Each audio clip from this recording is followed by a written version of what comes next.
Okay, just in case he starts acting crazy. Anyway, so this is a little recap. Let's see, where was I? Oh, those nasty bees. So I was 12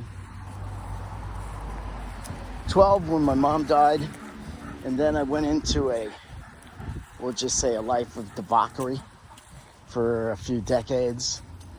Met my wife, and then ultimately through that path ran into a family member who was going to a Christian church. I thought there's so many different Christian churches that aren't Catholic, and I didn't know anything. I thought maybe this is some kind of a cult. So I went there, I started hearing the gospel, and that was all it took for me to open my heart. And then I started going to my Catholic church, a Catholic church local to where we live now. And it became apparent to me by research. See, I just want the truth. I just want the truth. And it became apparent to me that the most logical of all the religions, and I looked a little into the Hindu and the Islam and Judaism and all, and it seemed to be obvious that God started something with the Jews, which he said, seems obvious that was supposed to evolve. Ultimately, Jesus came. He did things no human can do. There are witnesses of that. There's more documentation for Christianity and Jesus than there are for things of like Socrates and some of the ancients. We have more witnesses, more witness accounts of Jesus than we have of many other figures of antiquity. And yet which rightfully so, since Jesus is making the claim to be God, I suppose that makes sense that we need to give that, because that is the utmost important question.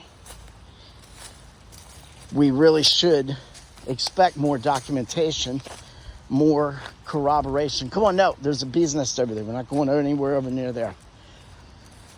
So, Jesus said things and did things. He rose people from the dead. He made the blind see and the lame walk. He walked on water. He fed thousands of people with a few loaves and fishes. He spoke things that no human. He spoke beautiful things, and then he forgave sin, which only God can do, according to, if I'm not mistaken, the Jews. And then he did something that no human does. He rose from the dead and walked around with witnesses' accounts, walked around for 30, 40, or 50 days, something like that. I forget what it was. Walked around on the earth and then rose. So, to me, it became clear that when you get on the cross, you're always going to die. So Jesus died on the cross and then rose, which makes him a different kind of human. And it seems to me that tells me he's God, and he started a religion, and he left a group of 12 men with one as the preeminent leader. And the only thing that makes sense to me is to follow from the research I've done on the major religions.